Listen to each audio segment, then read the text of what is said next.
அது ஒரு இஸ்லாமிய குடும்பம். அதில் பிறந்த 7 குழந்தைகளில் ஒருவர்தான் கமர்ஜியா. சிறுவயதில் அரசு பள்ளியில் சேர்ந்து படித்த அவர் வளர்ந்த பின்பு ஒரு கிறிஸ்தவ பள்ளியில் சேர்க்கப்பட்டார். அங்கே அவருடைய ஆசிரியர்களில் ஒருவர் தேவன் மேல் வைத்திருந்த ஆழமான விசுவாசமும் அவர் மற்றவர்களிடம் காண்பித்த தெய்வீக அன்பும் இவரை வெகுவாக கவர்ந்தது. அந்த ஆசிரியரின் இந்த நல்வாழ்வுக்கு காரணம் வேத வசனமே என்பதை அறிந்த கமர்ஜியா தானும் வேத வசனங்களை படிக்க வேண்டும் என்று விரும்பி மிகுந்த ஆர்வத்துடன் படிக்க ஆரம்பித்தார். இப்படி பைபிளை ஆர்வத்தோடு படித்து கொண்டிருந்த இவர் ஏசாயா 53ஆம் அதிகாரத்தை படிக்கும்போது ஒரு புதிய வழியை கண்டுபிடித்ததற்கான உணர்வு அவரை தாக்கியது. அந்த கணமே அவர் இயேசுவை தன்னுடைய இரட்சகராக ஏற்றுக்கொண்டார். தன் குடும்பத்தாலும் சமூகத்தாலும் ஒதுக்கி வைக்கப்பட்டு விடுவோமோ என்ற அச்சத்தில் யாருக்கும் தெரியாமல் இயேசுவை பின்பற்றும் இரகசிய விசுவாசியானார் கமர்ஜியா. வெளியில் வேதத்தை படித்தால் யாராவது பார்த்து விடுவார்கள் என்று பயந்த அவர் இரவில் இரகசியமாக வேதத்தை படிப்பதை வழக்கமாக வைத்திருந்தார். காலனித்துவ இந்தியா 1947இல் சுதந்திரமடைந்து 2ஆக பிரிக்கப்பட்ட போது கமர்ஜியாவின் குடும்பம் சுதந்திர இந்தியாவின் மெட்ராஸிலிருந்து புறப்பட்டு புதிதாக பிறந்த பாகிஸ்தானுக்கு குடிபெயர்ந்தது. பாகிஸ்தானுக்கு சென்ற பின் அங்கிருந்தபடி கராச்சியில் உள்ள மரியன் லாகசன் என்ற மிஷனரியுடன் தொடர்பு கொண்டு அவரிடமிருந்து ஒரு புதிய ஏற்பாட்டை கேட்டு பெற்றுக்கொண்டார் கமர்ஜியா. தான் பெற்றுக்கொண்ட அந்த புதிய ஏற்பாட்டை இரகசியமாக வைத்திருந்து யாரும் பார்க்காத வேளையில் அதை படிப்பதை தொடர்ந்தார். தன்னுடைய விசுவாச வாழ்க்கையில் உறுதியுடனும் கவனத்துடனும் இருந்த அவருக்கு விசுவாச பரீட்சை ஒன்று வரப்போகிறது என்பதை அப்போது அவர் அறியவில்லை. இவருடைய குடும்பம் இஸ்லாமிய குடும்பமாதலால் இவருக்கு ஒரு முஸ்லிம் நபருடன் திருமணம் செய்து வைக்க அவருடைய குடும்பத்தால் உறுதி செய்யப்பட்டது. இது கமர்ஜியாவை மிகுந்த அதிர்ச்சிக்குள்ளாக்கியது. காரணம், ஒரு முஸ்லிம் நபருடன் தனக்கு திருமணம் நடந்தால் அது தன்னுடைய விசுவாச வாழ்க்கையை முற்றிலும் சீர்குலைத்துவிடும் என்று பயந்தார். என்ன செய்வது என்று ஆழமாக சிந்தித்தார். இறுதியில் வீட்டை விட்டு வெளியேறுவது என்று முடிவெடுத்தார். தன்னுடைய வீட்டை விட்டு வெளியேறிய கமர்ஜியா நேராக கராச்சியில் இருந்த லாகசனிடம் தஞ்சமடைந்தார். சிறிது காலம் அங்குள்ள ஒரு அனாதை இல்லத்தில் பணிபுரிந்த கமர்ஜியா தன்னுடைய பெயரை எஸ்தர் ஜான் என்று மாற்றிக்கொண்டார்.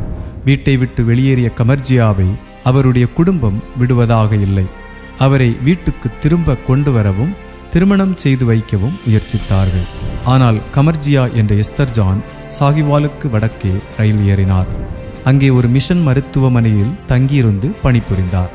கராச்சியில் தனது முதல் கிறிஸ்துமஸை கொண்டாடினார். 1956ஆம் ஆண்டில் குஜரன்வாலாவில் உள்ள ஐக்கிய வேதாகம பயிற்சி மையத்தில் சேர்ந்து ஆசிரியராக பயிற்சி பெற்றார். 1959ஆம் ஆண்டு தனது படிப்பை முடித்துவிட்டு சாகிவாலிலிருந்து 30 மைல் தொலைவில் உள்ள சிச்சாவர்னிக்கு குடிபெயர்ந்தார்.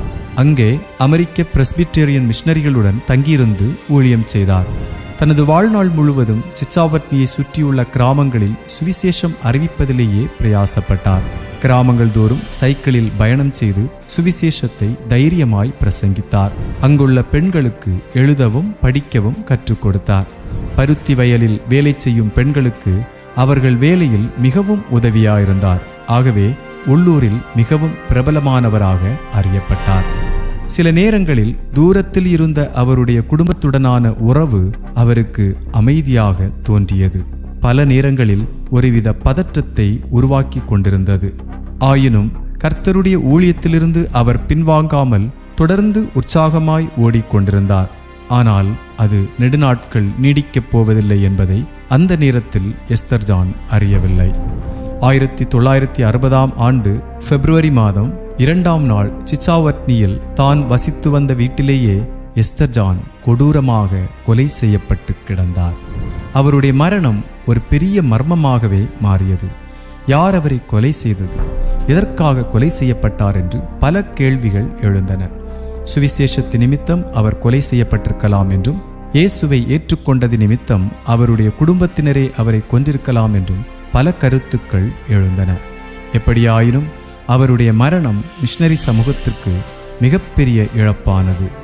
1929ஆம் ஆண்டு அக்டோபர் மாதம் 14ஆம் நாள் பிரிட்டிஷ் இந்தியாவில் பிறந்த எஸ்தர்ஜான் தன்னுடைய 31வது வயதிலேயே பாகிஸ்தானில் இவ்வுலக பயணத்தை நிறைவு செய்து சென்றார்.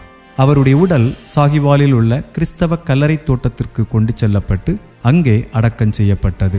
பின்னர் அங்குள்ள மருத்துவமனை மைதானத்தில் உள்ள செவிலியர் இல்லத்தின் முன் நினைவு தேவாலயம் கட்டப்பட்டது.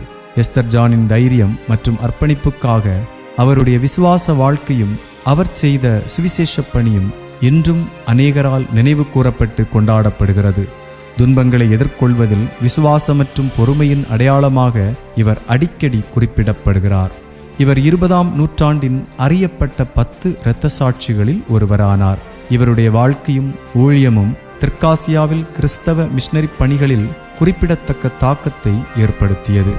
20ஆம் நூற்றாண்டின் 10 கிறிஸ்தவ தியாகிகளை சித்தரிக்கும் விதமாக 1998ஆம் ஆண்டு லண்டனில் உள்ள வெஸ்ட்மினிஸ்டர் அபேயின் பெரிய மேற்கு கதவுக்கு மேலே 10 இரத்த சாட்சிகளின் சிலைகள் திறக்கப்பட்டு கௌரவிக்கப்பட்டன.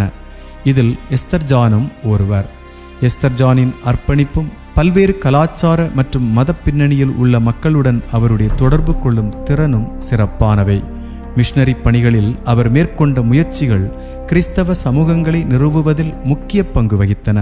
கணிசமான சவால்களையும் எதிர்ப்புகளையும் எதிர்கொண்ட போதிலும் அவர் தனது தரிசனத்தில் மட்டும் உறுதியாக நிலைத்திருந்தார். இவரை போன்று இன்னும் பல தேவ மனிதர்களின் வாழ்க்கை குறிப்புகளை நீங்கள் அறிந்து கொள்ள விரும்பினால் எங்களுடன் இணைந்திருங்கள். God bless you all.